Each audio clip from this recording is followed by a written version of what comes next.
Hello and welcome to this 16-lesson video series that'll help you get started with Visual C# 2005 Express Edition.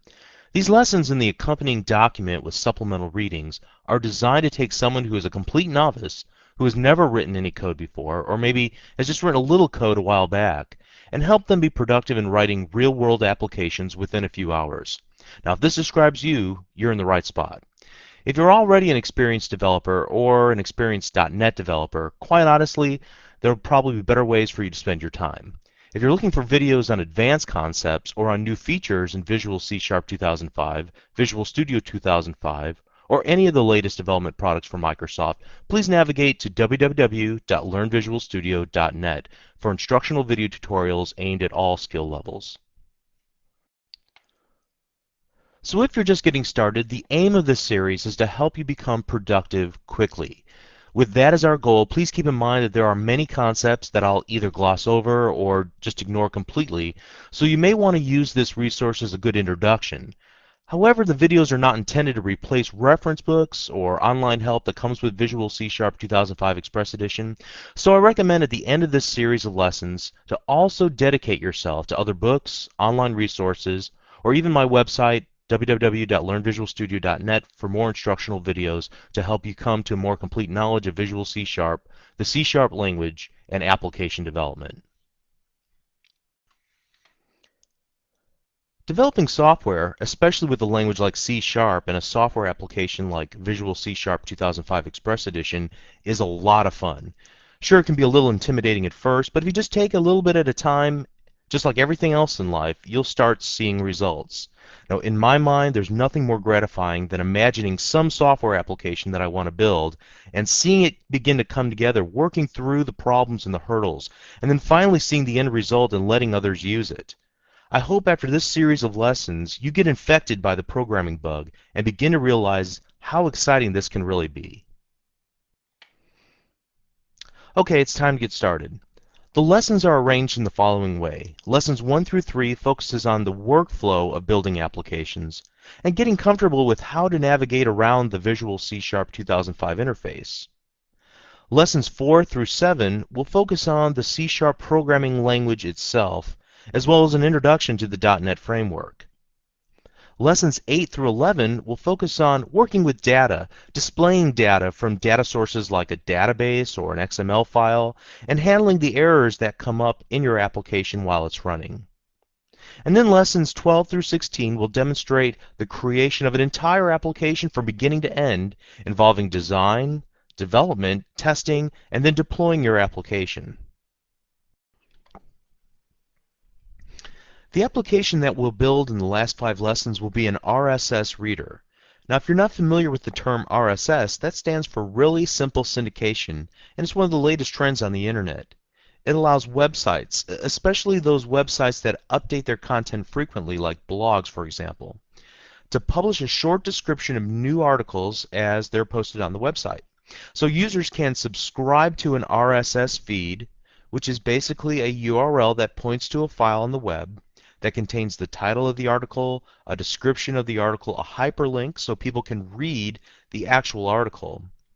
Now, to subscribe to a feed, the user is going to need a program that knows how to interpret an RSS feed, the special format that's used.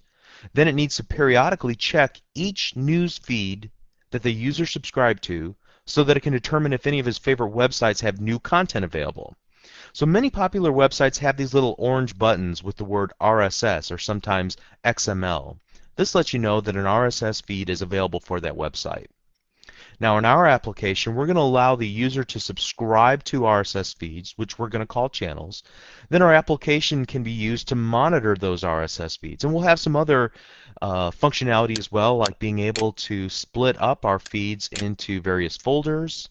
So we'll be able to add, edit, and delete folders, and within a given folder we'll be able to add, edit, and delete channels, and then for a given channel we'll update it in order to find all the news items for that channel, and then we'll be able to click through. As you can see over here on the left hand side, I'm looking at the titles for the news items, and then on the right hand side I can view the full title, the description, the data was posted, and then I have a little browser window where I can look and see a little bit more about that web page that it's pointing to, and I can even click this little expand button here, which will pop open a web browser that allows me to view the page full screen if I'd like to.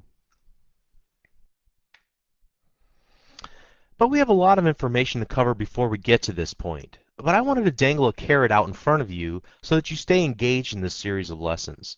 Just about everything we learn in the next 10 lessons will build up to creating that application. So make sure you understand each concept before moving on. In the remainder of this lesson, I want to start you off quickly by showing you the workflow for creating an application using Visual C# 2005 Express Edition. If you haven't already done so, please take this opportunity to download the latest version of Visual C# 2005 Express from http://msdn.microsoft.com/express/vc#. Now the installation process is fairly straightforward, so I'm not going to cover that in this lesson. And I'm going to assume that you already have the application installed and open and ready to go. If not, please do that before we get much farther. You may want to follow along with me as I demonstrate how to use Visual C# 2005 Express Edition. And don't forget to use the pause button on Windows Media Player to catch up to me, or use the slider at the bottom of Windows Media Player to review something that I just said. So let's get started by talking about the basic steps of creating applications. And we'll begin by creating the most simple application we possibly can. All we want to do is create a Windows application. It's also known as a Windows Forms application. And on it we'll add a single button to the form that is created by default for us. And when the user clicks our little button, we're going to display a pop-up message that says, "Hello World." Now, Hello World is kind of the universal first program that you always build regardless of the programming language or the programming tool, because it helps you see the entire workflow of creating a program without having to introduce too much complexity so early into the learning process.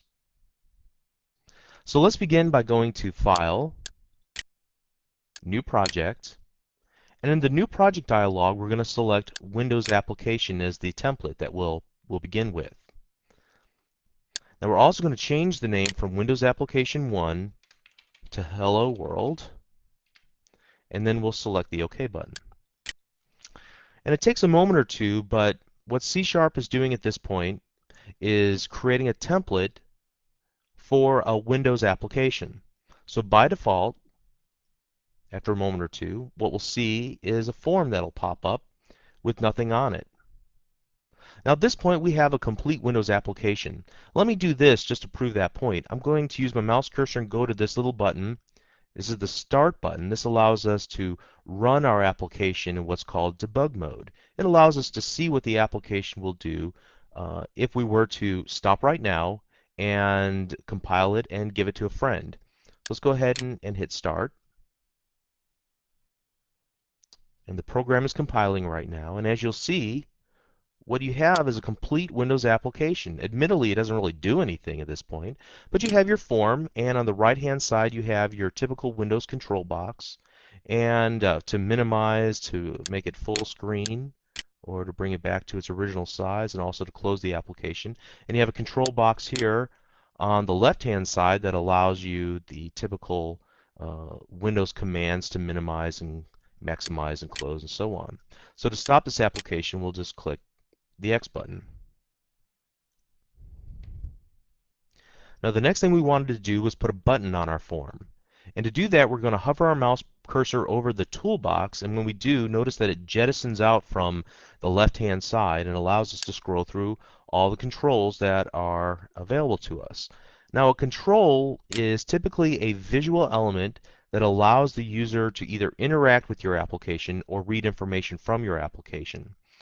And each of the controls are a little bit different. They have different propensities and different reasons why you'd want to use them.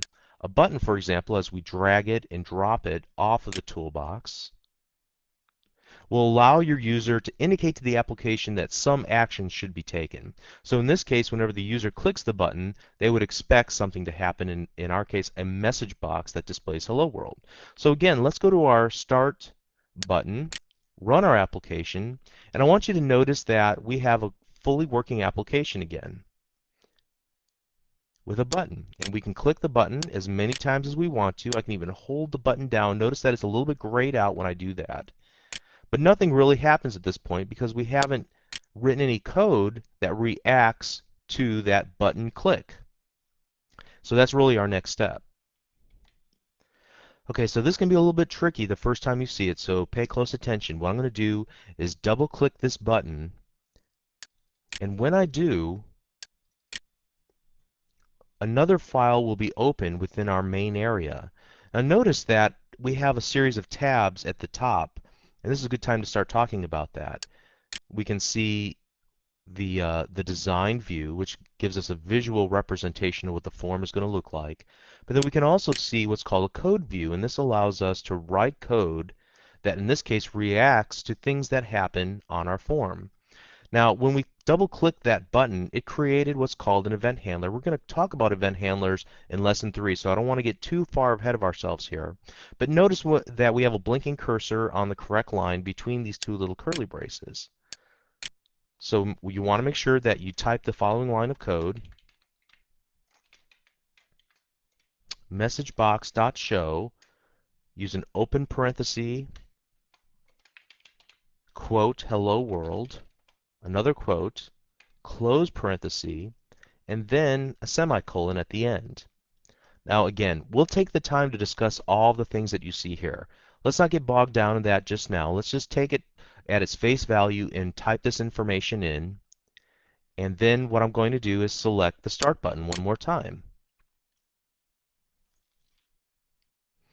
And when I do, this time I'm going to click the button and I'll get a little box that pops up, a message box that says Hello World. And I can click this as many times as I want to, and each time I do, notice that the code that I wrote will be executed again. Let's go ahead and close our application.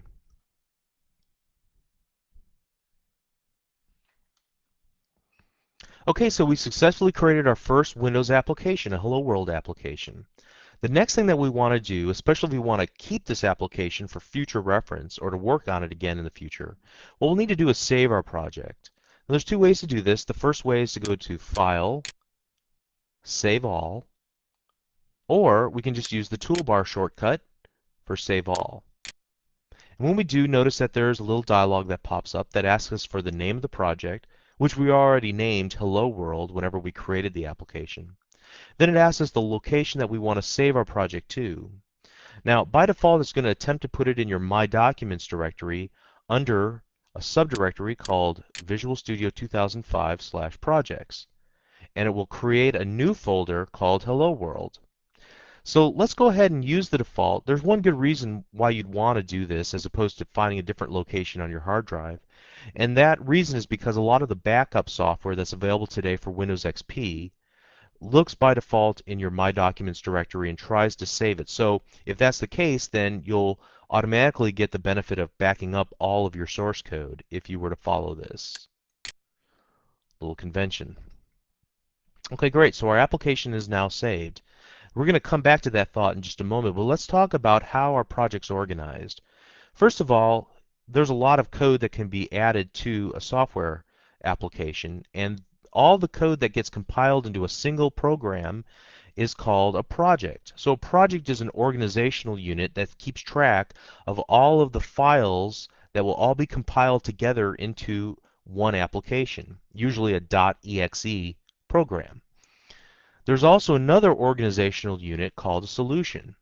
Now you can see the hierarchy between a project and a solution over here on the right-hand side in the Solution Explorer. This shows us, first of all, the name of our project, Hello World, and then all the files and other important information that makes up our Hello World project.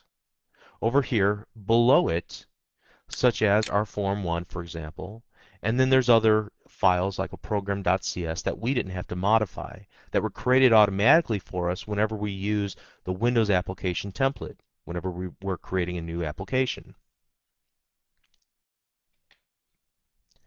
Now in our particular project, we only had one form. It was very simple, but we could have dozens of forms potentially within our application.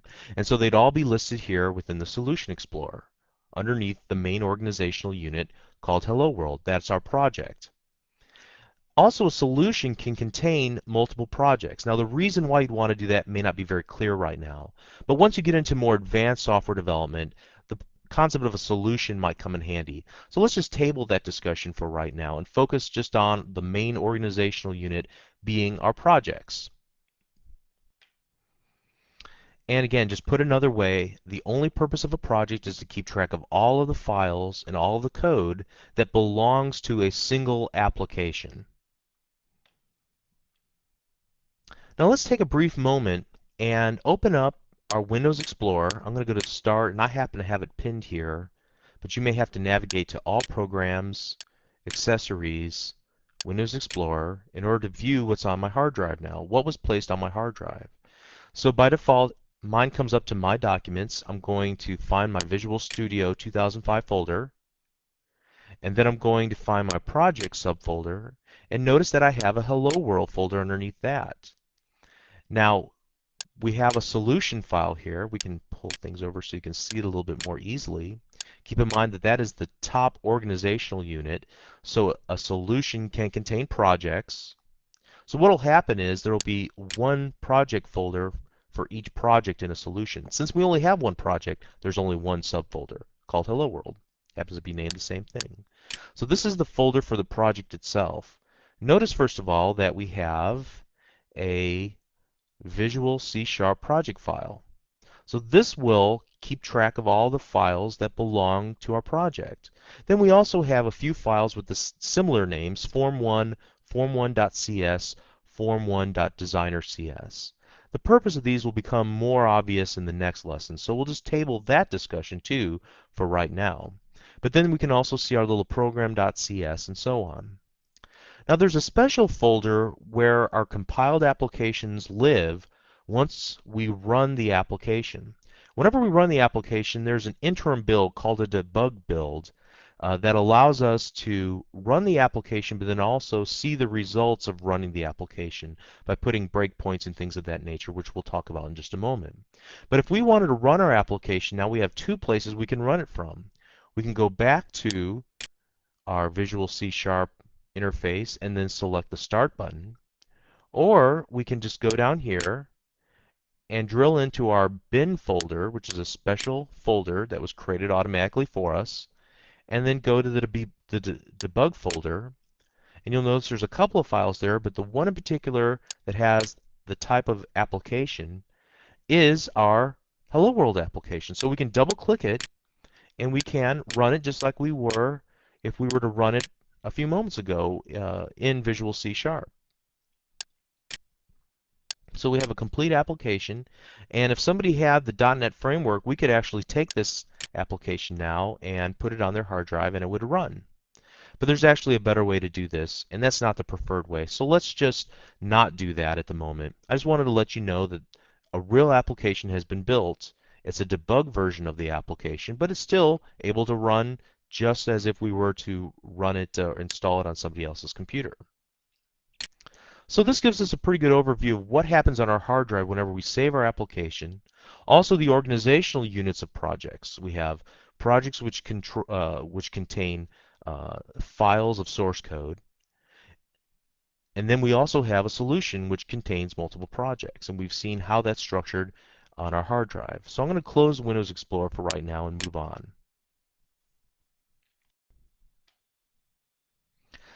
So the Solution Explorer has a very important purpose within Visual C# because it allows us to manage the files that are within our project. Now, let's talk for a moment about some of the things that we can do with the Solution Explorer. First off, if we were to accidentally or purposefully close any of the tabs within our main area by selecting the little close button here on the right-hand side of the tab, we can get back to that form or the code view in one of two ways. We can either select the icon that represents the form and then select the code view button, or select it and click the view designer button, or we can just double click the icon and the default view, the designer view, will open up. Additionally, we can add and remove files from our project from here as well. We can right click and select add new item, which allows us to select any of the possible files that we can insert, or we might just want to insert a new Windows form, in which case we would select this here. We'll talk about this more a little bit later whenever we're developing more intense applications. Let's go ahead and ignore this for now by clicking somewhere in the white area to get rid of that context menu. Also, at some point, we'll probably want to shut down our computer, so we'll need to know how to close our application and then reopen it again. So once we make sure that our project is saved by clicking the Save All button, then we can select Close Solution. This will unload the project from Visual C#, or we could just shut down Visual C#. It'll prompt us if we have any unsaved changes. To begin, let's go to Start, Visual C# 2005 Express. And to open up our project, we can either select from an existing project, our Hello World project is listed here, or we can go to File, Open Project, and then we'll need to navigate to the appropriate directory, My Computer. Let's go to our desktop here, or rather our documents. So Bob's Documents, Visual Studio 2005, Projects, Hello World, and then I can select the solution file or the project file, whichever one is available to me first, and I'll select Open. And now I have my project again. You see it pops open any of the forms that I had open the last time that I saved the application. And we're good to start working on our application again. So that's how to shut down and reopen our applications. Finally, we're going to be writing a lot of code. So what I want to do very early on is introduce the concept of debugging.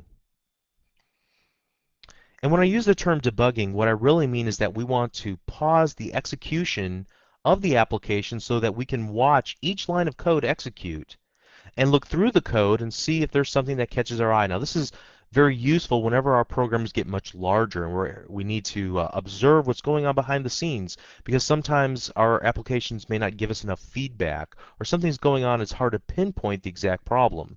So what we'll want to do in that case is set a breakpoint, which will stop the execution of our application while we're in debug mode, while we're running our application with this little start button here. And it'll allow us to step through each line of code at our own pace and watch how the application executes. Now again, this isn't going to be very impressive with just one line of code within our application. But if we were to have more lines of code like we will in the upcoming lessons, this is a very, very important feature of a development environment to allow us this rich functionality to watch the code execute. So to create a breakpoint, what I want to do is get back to my code view. So let's select our Form 1 and then select View Code.